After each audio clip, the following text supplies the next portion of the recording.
নমস্কার বন্ধুরা, আপনাদের চ্যানেল টিম টেক সাপোর্টে আপনাদের সবাইকে স্বাগতম। আশা করছি সবাই ভালো আছেন।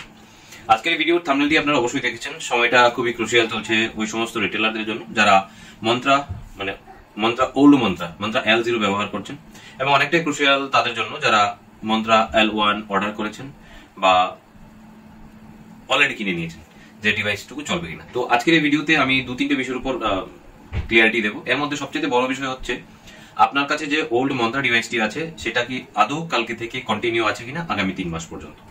দেখুন, একটা চিঠি আপনারা কিন্তু অনেকেরই টেলিগ্রাম চ্যানেলে পেয়েছেন, অনেক ইউটিউবাররা টেলিগ্রাম চ্যানেলে বা নিজের ভিডিওতে শেয়ার করেছেন। আমিও কিন্তু আমার বিভিন্ন ভিডিওতে লাস্ট 2-3 দিনে একটা চিঠি আপনাদেরকে শেয়ার করেছি, যেটা 27 সেপ্টেম্বর 2024 রিলিজ হয়েছে। সেখানে 4 নম্বর পেরাতে ইউআইডিআই একটা যথেষ্ট স্পষ্টীকরণ আপনাদের জন্য দিয়েছে, এবং ওখানে ওনারা পরিষ্কার বলছেন, registered device is a critical equipment for enhance security and privacy in the Aadhaar authentication ecosystem. Therefore, it is important to mention that all requesting entities (ASAS) and devices provider should fulfill the necessary requirements in time-bound manner. However, given the status of preparedness of requesting entities Part 3 above, it has been decided that sunset of L0 fingerprint registered device will be extended till 31/12/2024 to facilitate successful migration for all REs. এখানে একটা জিনিস, however given the status of preparedness of requesting entities at part 3 above, এখানে 3টি part দেওয়া হয়েছে, লাস্টে আরেকটি পার্টও share করা হয়েছে। এই চিঠিটি যদি সম্পূর্ণ চিঠিটি আপনারা কেউ পেয়ে থাকেন তাহলে দেখতে পাবেন। It has been decided that the sunset of L0 fingerprint registered devices expect models listed on Annexure 1 will be extended till 31/12/2024 to facilitate successful migration for all REs. 3 নম্বর পেজে 19টা কোম্পানির একটা লিস্ট শেয়ার করা হয়, 19টা ডিভাইসের একটা লিস্ট এখানে share করা হয়েছে। এখানে টোটাল 19টা ডিভাইসের উপর ওনারা চিঠিটি দিয়েছে, চিঠিটিতে ডিটেলসে দিয়েছেন 19টা ডিভাইসের, যেখানে আপনারা BioEnable tech, Evolute ecosystem, Integra micro, Linkwell telesystem, Evolute, SecuGen, smart chip, এরকম সমস্ত কোম্পানি মিলিয়ে টোটাল 19টা কোম্পানি প্লাস মন্ত্রা। স্পেশালি মন্ত্রাকে ওনারা এই জন্য এখানে কোড করেছেন কারণ মন্ত্রা ডিভাইস নিয়ে যত ধরনের কুটকাচালি এখানে চলছিল। সো মন্ত্রাও প্রিপেয়ার হয়েছে ওদের ডিভাইস যাতে কন্টিনিউ করা হয়, কারণ লক্ষ লক্ষ ডিভাইস সেল হয়েছে, কোটি কোটি টাকা ট্রানজাকশন এখানে হয়ে গেছে। সো এই ডিভাইসটি এখন চলছে না এরকম বললেও তো কিরকম জিনিস হয়।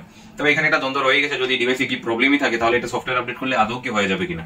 তো আমি তো চাইবো যাতে হয়ে যাক, তবে না হওয়াটা কোনো অস্বাভাবিক বিষয় ইউআইডিআই এর জন্য নয়, যেটা আমি গতকালকে ভিডিওতে বলেছি। ইউআইডিআই বিভিন্ন ডিসিশন বিভিন্ন সময় নিয়েছেন, যেখানে ওনারা অবশ্যই আগে সিকিউরিটির মেজার কথা চিন্তা করেছেন, মানুষের জন্য ওনারা একবার মানে যারা ডিভাইস কিনেছেন বা ব্যবসা করছেন তাদের কথা ওনারা কখনো চিন্তা করেনি। আর এটাও একটা স্বাভাবিক, একদিকে দেখতে গেলে 140 কোটি মানুষের কথাই আগে ভাবতে হবে, সেখানে 1-2 লক্ষ মানুষের পয়সা যদি জলাঞ্জলি যায় তাতে কি করা, এটাও একটা বিষয়। সো সবাই জায়গায় ঠিক আছে, রিটেলার জায়গা থেকে বলছে যেটা সেটাও ঠিক আছে, কোম্পানির জায়গা থেকে বলছে সেটাও ঠিক আছে, এবং আধার অথেন্টিকেশন ডিপার্টমেন্ট ওনার জায়গা থেকে সিকিউরিটি মেজারমেন্টকে আগে দেখছেন, সেটাও কিন্তু ঠিক আছে, কিন্তু কাউকেই ফেলার মতো নয়। সো এখানে ওনারা 4 নম্বর পেরাতে পরিষ্কার করে দিয়েছেন যে L0 ডিভাইসের সানসেট 30 সেপ্টেম্বর হচ্ছে না, মানে এই মুহূর্তে রাত্র 11:45 এটা আজকে ক্লোজ হচ্ছে না, মানে আজ রাত 12টার পর লাগু হচ্ছে না, এটা লাগু হবে 31/12/2024, মানে ডিসেম্বর 31 তারিখ পর্যন্ত আপনারা আপনাদের ওল্ড ডিভাইসটাকে L0 ডিভাইসটাকে কন্টিনিউ করতে পারবেন।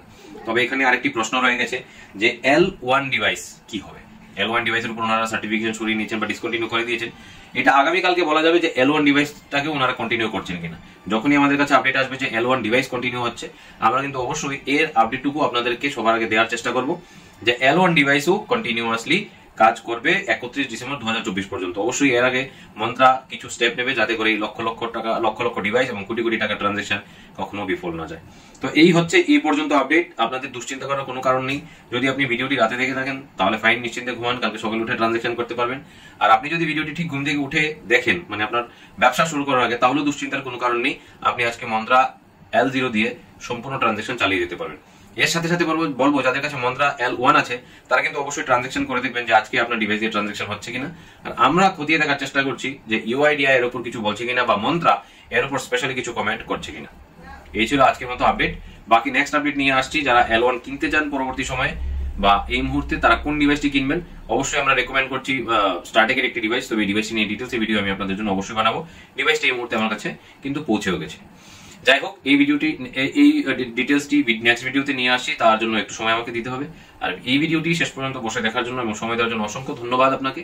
যদি চ্যানেলে আপনারা নতুন হয়ে থাকেন তাহলে চ্যানেলটি সাবস্ক্রাইব করতে ভুল করবেন না। আর অবশ্যই আমাদের টেলিগ্রাম চ্যানেল এবং হোয়াটসঅ্যাপ চ্যানেল, এই দুটো চ্যানেলকে সাথে সাবস্ক্রাইব করে নেবেন ছোট ছোট আপডেটগুলো রেগুলার পাওয়ার জন্য। আরেকবার বলছি, পাশে থাকার জন্য, সময় দেওয়ার জন্য অসংখ্য ধন্যবাদ। জয় হিন্দ, জয় ভারত।